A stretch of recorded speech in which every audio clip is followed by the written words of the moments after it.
इस YouTube channel maths club में आपका स्वागत है। हम लोग क्लास 12th का first chapter relation and function शुरू करने जा रहे हैं। आज हम लोग पढ़ेंगे रिलेशन क्या है, रिलेशन के प्रकार कौन कौन से हैं, उनके बारे में चर्चा करेंगे। इससे पहले क्लास 11th का फर्स्ट चैप्टर का कुछ कॉन्सेप्ट हमारे ध्यान में होना चाहिए। आइए हम वहीं से शुरुआत करते हैं। संबंध की यदि हम बात करें, यदि संबंध की परिभाषा की केवल बात करें तो दो सेट मान लीजिए कि माना समुच्चय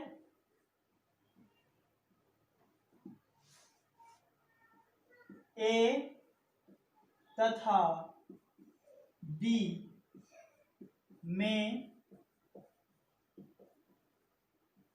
संबंध आर ए क्रॉस बी का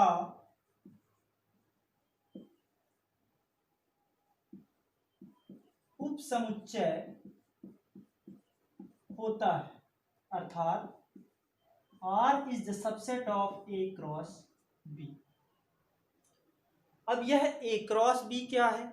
समुच्चय तो हमें पता है, सेट हम जान चुके हैं, क्लास 11th में पढ़े हैं अच्छी तरह से। यह A क्रॉस B क्या है, यह भी हम पढ़ चुके हैं कि समुच्चय A का समुच्चय B में कार्तीय गुणन।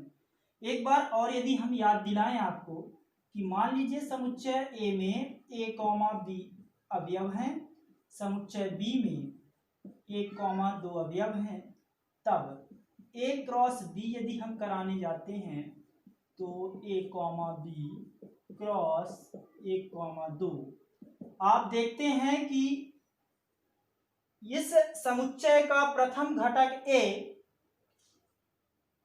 यह पहले ही लिखा जाएगा और इस समुच्चय का प्रथम घटक ऐसे लिखा जाएगा। इसके बाद में यहां आ जाएगा B 1, A 2 और B 2।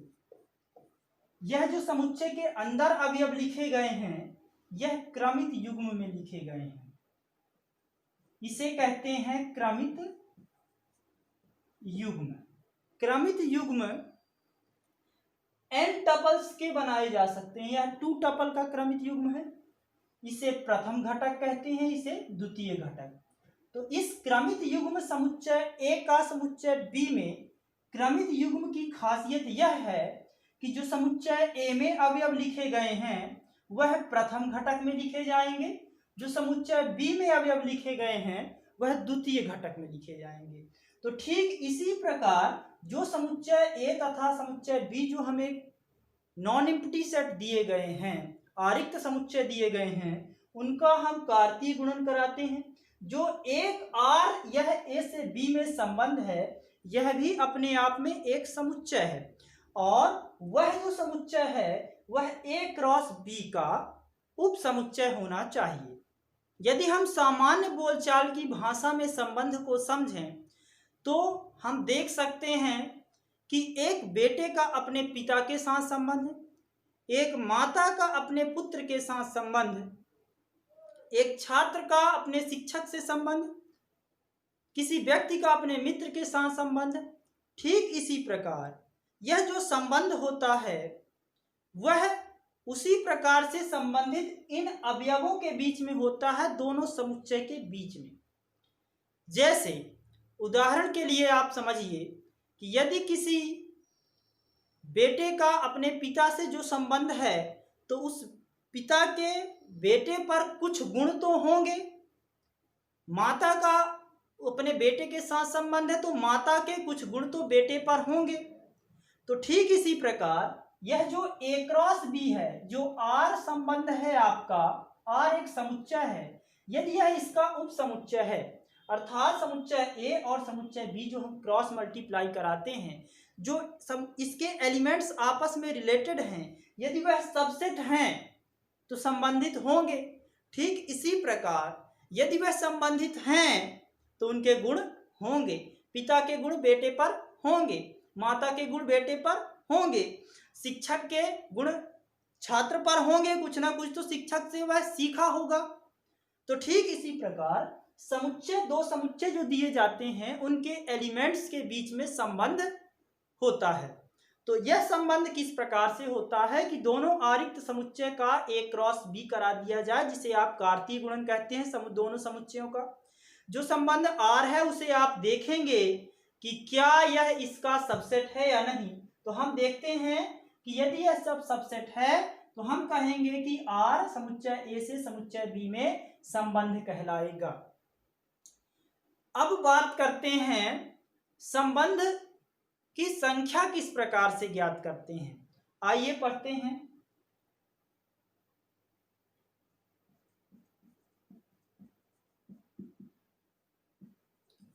संबंधों की संख्या, मान लीजिए दो समुच्चय हैं A तथा B। समुच्चय A में A1 A2 dash dash dash AP, समुच्चय B में B1 B2 dash dash dash BQ। यह एलिमेंट है। समुच्चय A में P एलिमेंट है, समुच्चय B में एलिमेंट्स की संख्या Q है। समुच्चय A से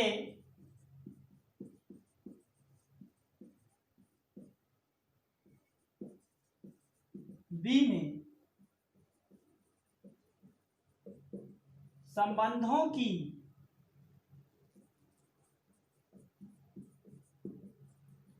कुल संख्या 2 की पावर PQ, अर्थात जो समुच्चय A में अवयवों की संख्या है और समुच्चय B में अवयवों की संख्या है, यदि हम उनका गुणा करा दें तो A क्रॉस B में उतने ही एलिमेंट होंगे। यदि A क्रॉस B आप कराएंगे तो इन दोनों के अवयवों की संख्या का गुणनफल जितना आप कराएंगे उतने ही अवयव A क्रॉस B में आएंगे। तो A क्रॉस B में जितने अवयव होंगे 2 की घात में आप लिखेंगे तो आपको कुल संबंधों की संख्या प्राप्त हो जाएगी। आइए आगे पढ़ते हैं संबंधों के प्रकार। आइए कुछ संबंधों के प्रकारों को पढ़ते हैं। सबसे पहला प्रकार है रिक्त संबंध।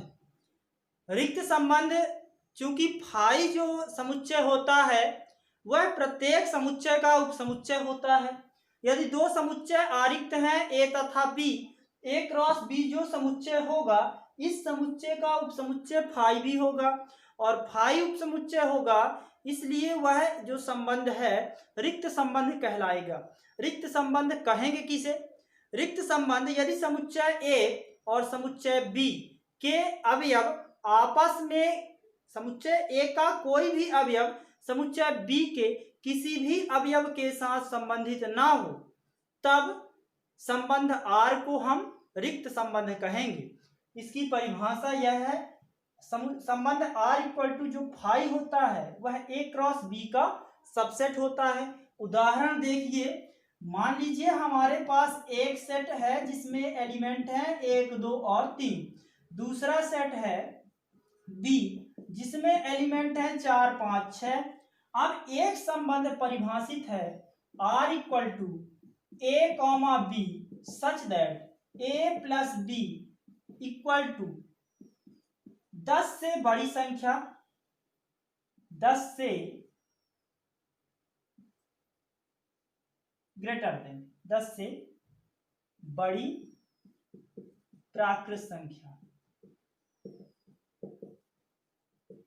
तो आप अब इस संबंध में देखिए, समुच्चय A एवं समुच्चय B के अवयवों को यदि आप जोड़ें R इक्वल टू, तो 1 को आप इस समुच्चय के किसी भी अवयव के साथ जोड़ते हैं तो आपको 5 6 7 प्राप्त होता है।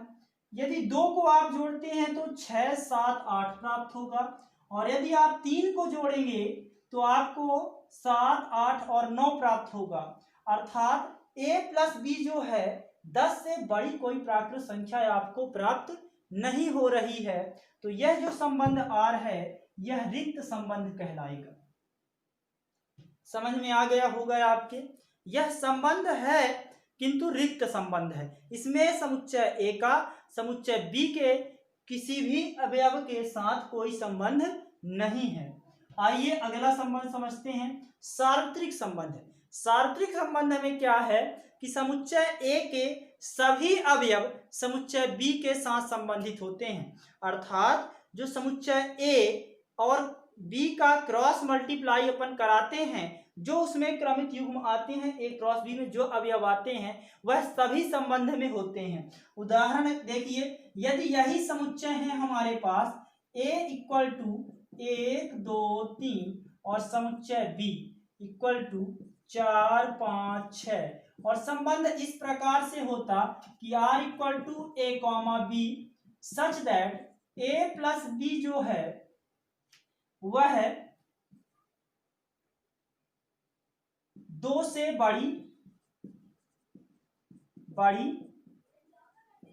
प्राकृत संख्या है, तब इस संबंध आर में सारे अवयव आ जाते, क्योंकि सभी अवयव को आप देख सकते हैं। समुच्चय ए का कोई भी अवयव ले लीजिए और समुच्चय बी का कोई भी अवयव ले लीजिए और उन्हें आप जोड़ेंगे तो 2 से बड़ी संख्या प्राप्त होगी।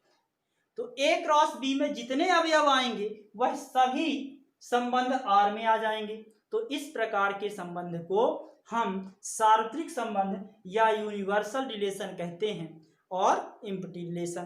तो यह जो इम्पटी रिलेशन और यूनिवर्सल रिलेशन होता है, इन दोनों संबंधों को हम तुच्छ संबंध या ट्रिवियल रिलेशन कहते हैं। यह प्रॉपर रिलेशन नहीं होते। अब जो प्रॉपर रिलेशन है उनको पढ़ते हैं। तो प्रॉपर रिलेशन कौन कौन से हैं? पहला संबंध होता है तत्समक संबंध। यह जो संबंध होता समुच्चय ए पर कोई संबंध तत्समक संबंध कहलाता है यदि x, y सच दैट इस प्रकार से हो कि जो x है वह समुच्चय ए का एलिमेंट हो और जो y है वह भी समुच्चय ए का एलिमेंट हो और इस प्रकार हो कि दोनों बराबर हों। अर्थात समुच्चय ए के जितने भी एलिमेंट हैं वह सारे एलिमेंट स्वयं के साथ संबंधित होने चाहिए। केवल और केवल जितने भी एलिमेंट हैं वह केवल स्वयं के साथ संबंधित होने चाहिए और किसी के साथ संबंधित नहीं होने चाहिए। ध्यान दीजिएगा, क्योंकि आपको बाद में कंफ्यूज हो सकते हैं कि आगे जो संबंध पढ़ेंगे उन संबंधों में और तत्समक संबंध में कहीं आपको कंफ्यूज होने की जरूरत नहीं है। आप ध्यान से सुनिए। तत्समक संबंध में समुच्चय ए के जितने भी एलिमेंट हैं, अवयव हैं, वह केवल और केवल स्वयं के साथ संबंधित होते हैं। उदाहरण देखिए, उदाहरण यदि हम बात करें समुच्चय ए में small a b c element है, तो जो संबंध आर होगा इसमें a comma a, b comma b, c comma c केवल यही एलिमेंट आएंगे। इसके अतिरिक्त और कोई भी अवयव इस संबंध के अंदर नहीं आएगा। तब हम इस संबंध को तत्समक संबंध कहेंगे। आगे कुछ और संबंधों को देखते हैं। आइए अगला संबंध समझते हैं, प्रतिलोम संबंध है यह। समुच्चय ए से समुच्चय बी में संबंध आर के संगत बी से ए में जो संबंध होता है वह प्रतिलोम संबंध कहलाता है। उदाहरण के लिए आप समझ सकते हैं, उदाहरण ले सकते हैं। मान लीजिए सेट ए में 1 2 3 अवयव हैं, सेट बी में 5 6 7 अवयव है। मान लीजिए कोई भी रिलेशन इस प्रकार से डिफाइन है कि 1,5 2,5 और 3,6 या 7 कुछ भी आप लिख लीजिए। यह कोई रिलेशन है ए से बी में। तो जो आर इनवर्स होगा आपका उसमें 5 1 5 2 और 6 3 अवयव आ जाएंगे। अर्थात कहने का तात्पर्य यह था जो आपके संबंध का प्रांत था, डोमेन था, वह रेंज बन जाता है और जो इस प्रांत का रेंज था वह उसका डोमेन बन जाता है। इस संबंध के आप यदि डोमेन लिखें, डोमेन क्या कहलाता है? डोमेन, रेंज और कोडोमेन हम लोगों ने क्लास 11th में पढ़ा है। प्रांत, सह प्रांत और परिसर। प्रांत क्या कहलाता है? प्रथम घटकों का समुच्चय। देखिए सेट ये दिया गया है, आर जो है इसके प्रथम घटकों का समुच्चय। तो 1 2 3 ये क्या कहलाएगा? आपका प्रांत। ये जो सेट बी दिया गया है यह कहलाता है सह प्रांत। और जो मैप्ड एलिमेंट है 5 और 6 यह आपके परिसर के अंतर्गत आएंगे। तो जो इसके परिसर होते हैं वह प्रांत में बदल जाते हैं और जो प्रांत होता है वह परिसर में बदल जाता है। तो यह था आपका प्रतिलोम संबंध। इसके आगे कुछ और संबंधों की बात करते हैं। यह रिलेशन एग्जाम की दृष्टि से बहुत ही इंपॉर्टेंट है। आइए, जैसे पहला रिलेशन दिया गया है रिफ्लेक्सिव रिलेशन या सुतुल्य संबंध। तो रिफ्लेक्सिव रिलेशन या सुतुल्य संबंध की जहां तक हम बात करें, मान लीजिए ए एलिमेंट हमने सेट ए से ले लिया, सेट ए दिया गया है। याद रखिएगा, समुच्चय केवल एक ही समुच्चय पर संबंध परिभाषित किया जा सकता है। हमने डेफिनेशन में आपसे बात की थी कि R जो है वह A क्रॉस B का सबसेट होना चाहिए जब A और B दो सेट हों, किंतु जब एक ही सेट दिया गया हो तब R को A क्रॉस A का सबसेट होना चाहिए। यदि एक सेट दिया गया है तो A क्रॉस A से देखेंगे, यदि दो सेट दिए गए होंगे तो A क्रॉस B से। यहाँ हम केवल एक सेट की बात कर रहे हैं और वो सेट A है। मान लीजिए हमने सेट A से एक एलिमेंट स्मॉल a देखा, स्मॉल a जो है वह सेट A का एलिमेंट है, तो A कॉमा A R में बिलोंग करना चाहिए for all A belongs to A। अर्थात समुच्चय A जो दिया गया है यह फॉर ऑल प्रत्येक एलिमेंट की बात कर रहा है। अर्थात समुच्चय A में जितने भी एलिमेंट हैं वह स्वयं के साथ भी संबंधित होने चाहिए, अर्थात उनका संबंध स्वयं के साथ होना चाहिए। उदाहरण के लिए हम बात करते हैं कि मान लीजिए सेट A में 1 2 3 अवयव हैं, तो संबंध R में 1,1 भी होना चाहिए, 2,2 भी होना चाहिए और 3,3 भी होना चाहिए। किंतु इस संबंध में या और तत्समक संबंध की परिभाषा में थोड़ा सा अंतर है। तत्समक संबंध की परिभाषा केवल यह है कि समुच्चय के जितने अवयव हैं वह केवल और केवल स्वयं के साथ संबंधित होने चाहिए और किसी के साथ नहीं। किंतु सुतुल्य संबंध में क्या है कि इसके जितने भी अवयव हैं वह स्वयं के साथ संबंधित हों, उसके अतिरिक्त और किसी के साथ भी हो सकते हैं, किंतु उसमें स्वयं के साथ ही हो सकते हैं और स्वयं के अलावा नहीं हो सकते। इसमें 1,1 2,2 और 3,3 के अतिरिक्त 1,2 भी आ सकता है, 2,1 भी आ सकता है। इस तरह से और भी इसके अंदर आ सकते हैं ऑर्डर्ड पेयर। तो यह सुतुल्य संबंध आपके समझ में आ गया होगा। आइए सम्मित संबंध समझते हैं। सम्मित संबंध की खासियत क्या है? मान लीजिए हमने दो एलिमेंट ले लिया A कॉमा B। अब ये A कॉमा B किस सेट से? सेट A से लिया हमने। सेट A से लेने के बाद ध्यान से सुनिएगा जरूर ध्यान से। A कॉमा B यदि R में बिलोंग करता है तो A कॉमा B यदि R में बिलोंग करता है तब this implies that B comma A भी बिलोंग करना चाहिए। याद रहे, जितने A कॉमा B बिलोंग करेंगे उन सब का इनवर्स बिलोंग करना चाहिए। सबको यदि ऑर्डर्ड पेयर में आप घटक चेंज कर दें वह सभी बिलोंग करने चाहिए। एग्जाम्पल यदि हम बात करें, सेट A में 1 2 3 एलिमेंट हैं और संबंध R में 1,1 2,2 और 1,2 1,3 है, तो इसी संबंध में यह सममित तभी होगा जब यहाँ 2,1 भी हो और 3,1 भी हो, तब यह इस संबंध को हम सममित संबंध कहेंगे। अर्थात यदि A कॉमा B है तब B कॉमा A होना चाहिए, यदि 1,3 है तो 3,1 होना चाहिए, तब यह संबंध सममित संबंध कहलाएगा। आइए अगला संबंध देखते हैं। अगला संबंध है संक्रामक संबंध। इस संबंध के लिए हम A comma B comma C देखते हैं। मान लीजिए सेट A में है, समुच्चय A के 3 एलिमेंट हैं A comma B comma C। तो आप देखेंगे कि यदि संबंध R की हम बात करें, A कॉमा B R में बिलोंग करता हो, B कॉमा C R में बिलोंग करता हो, तब A कॉमा C को भी R में बिलोंग करना चाहिए। तब यह संबंध for all A comma B comma C belongs to set A के लिए R संक्रामक कहलाएगा। उदाहरण यदि हम बात करें, उदाहरण की बात करते हैं। मान लीजिए एक रेखा दूसरी रेखा के समांतर है और दूसरी रेखा तीसरी रेखा के समांतर है, तो पहली रेखा को तीसरी रेखा के समांतर होना चाहिए। जैसे हम बात करते हैं, मान लीजिए कि एक रेखा L1 L2 के समांतर है और L2 रेखा L3 के समांतर है, तो L1 भी L3 के समांतर होगी। तो यह संबंध क्या कहलाएगा? संक्रामक संबंध कहलाएगा। यदि हम सम्मित संबंध की बात करें, एक रेखा L1 रेखा है जो L2 रेखा पर लंब है। L1 एक रेखा है जो L2 रेखा पर लंब है, तो L2 रेखा भी L1 पर लंब होगी। तो हमें आशा है कि यह स्वतुल्य सम्मित एवं संक्रामक संबंध आप लोगों के समझ में आए होंगे। यही सम्मित संबंध के आगे यदि हम थोड़ी सी बात करें तो वह प्रतिसम्मित संबंध को भी इसी में समझ लेते हैं।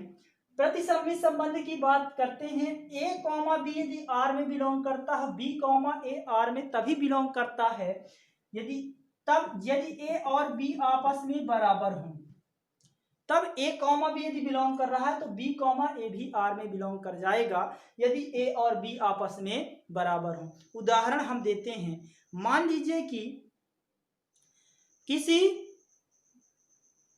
संबंध R की बात करते हैं, R equal to A, B such that A B को विभाजित करता है, B को विभाजित करता है, A B को विभाजित करता है।